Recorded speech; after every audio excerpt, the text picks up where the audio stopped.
Hi friends, আমি সঙ্গীতা চলে আসলাম lunch নিয়ে। দেখো আজকে কিন্তু স্পেশাল কলা পাতায় খাওয়া হবে। প্লেটের ওপর নিয়ে নিয়েছি, কারণ কলা পাতায় টেবিলে বসে হাতে নিয়ে খেতে বা টেবিলে একটু অসুবিধা হতে পারে।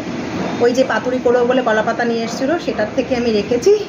তো এরকম করে গুছিয়ে তিনজনে তিনটে। তো দেখো নিয়েছি আজকে ইলিশ মাছ ভাজা, এই দেখো সাথে এই যে ইলিশ মাছের তেল, আহা, আর এই যে ইলিশ মাছের ডিম, ও এই ওয়েদারে জমে গেল। আর করেছি গরম গরম পেঁয়াজি, কারণ সাথে আছে ডাল। ডাল ছাড়া আমাদের চলে না, পেঁয়াজ দিয়ে ডাল করেছি। ওই মাথা দিয়ে করেছি পুঁই শাক, এই দেখো মাছের মাথা দিয়ে পুঁই শাক, ইলিশ মাছের পাতুরি, এই যে কলা পাতায় পাতুরি খুলে নিয়েছি খাওয়ার সময়। আর এই দেখো দেখেছো, দেখেই খেতে ইচ্ছে করছে। তো ও পাতুরির রেসিপি তোমরা সবাই জানো, তো যদি তবু কারো জানতে হয় আমাকে কমেন্টস করে বলে দেবো। আর এই যে চিকেন কষা, একদম কষা কষাই করেছি আজকে,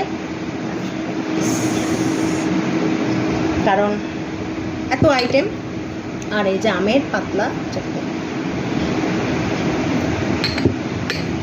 মাংস খাওয়ার পর একটু চাটনি না খেলে ভালো লাগে না, তো একটু চাটনি। আর এই যে আজকের আয়োজন তোমাদের কেমন লাগলো অবশ্যই কমেন্টস করে জানিও। আর কার কার বাড়িতে ইলিশ মাছ হয়েছে অবশ্যই কমেন্টস করে জানিও। আর কে কি ইলিশ মাছ ভালো খাও সেটাও কমেন্টস করতে ভুলো না কিন্তু। কে কোথা থেকে আমার ভিডিওটা দেখছো কমেন্টস করতে ভুলো না। তো এখন গরম গরম খেতে হবে।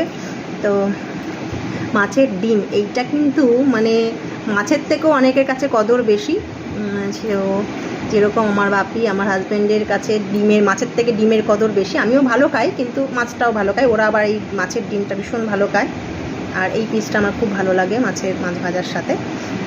এর মধ্যে তো ডিমটা ছিল, ডিমালা দেখিয়ে আনতে বলেছি, তো ডিমালা দেখিয়ে এনেছে, কারণ এই ডিমটা ভাজা খাবো বলে। বর্ষার সময় বেশ মাছের ডিম হয়, সবসময় তো এই ডিমটা পাওয়া যায় না, তো এই জন্য। তো চলো খাওয়া দাওয়া শুরু করি। আজকে বেশ একটা কলা পাতায় খাওয়ার অনেক দিন পরে। তো ছোটোবেলায় মামা বাড়িতে প্রচুর কলা গাছ ছিল, তো সে সময় খাওয়া হতো, খুব ভালো লাগতো অনেক দিন পরে। পাতুরি করার সময় কলা পাতা আনে, কিন্তু তখন আর হয় না খাওয়া। তো আজকে দেখলাম বেশ কেটে দিয়েছে, প্লেটের মতো করে ও দিল বলেই সাজিয়ে নিতে পারলাম, সেই জন্য একটু সাজিয়ে গুছিয়ে নিলাম। তোমাদের সাথে একটু কথাও হয়ে যাবে, ভিডিও হয়ে যাবে, আড্ডাও হয়ে যাবে, আর খাওয়া দাওয়াটাও হবে, এই কারণে। তো এখন করা শুরু করবো। আর আমার পছন্দের তোমরা তো জানোই, লঙ্কা তো লাগেই একটুখানি, আর লেবুটা কেটেইছিলাম তো একটুখানি নিয়ে নিলাম।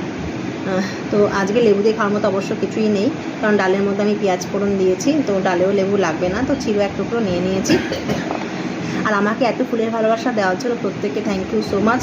আর এরপরে যদি আমি কথা বলি, আমার খাবার সব ঠান্ডা হয়ে যাবে, ভাত ঠান্ডা হয়ে যাবে। তো চলো খেয়ে নিই, তোমরাও খাওয়া দাওয়া করে নাও। অনেকেরই হয়তো খাওয়া দাওয়া হয়ে গেছে, আমার লেট হয়েছে, কারণ মেয়ের তার পরীক্ষা চলছে, তো পড়ানো ছিল, সেই কারণে একটু লেটও হলো। তো এখন ভাত ভাঙি, বুঝলে বন্ধুরা, নাহলে। আর এই প্রথমেই হচ্ছে